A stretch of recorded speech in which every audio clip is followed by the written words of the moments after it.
Good morning, my name is Jitendra Kumar. मैं Hillview apartment sector 46 से हूँ। 3 साल से मैं कैंसर का पेशेंट हूँ। मेरा ट्रीटमेंट डिफरेंट हॉस्पिटल्स में हुआ, बट उसका साइड इफेक्ट मेरी आंखों पे आया, जो मुझे पता चला कि एशियन डी गोयल करके डॉक्टर हैं।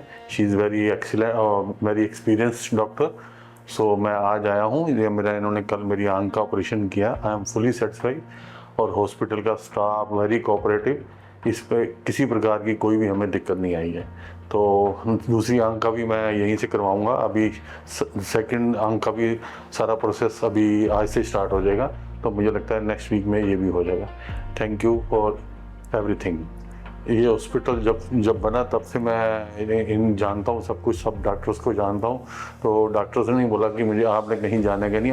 सो मैं यहाँ आया हूँ। I am satisfied. Thank you Siddhi Goyal, thank you.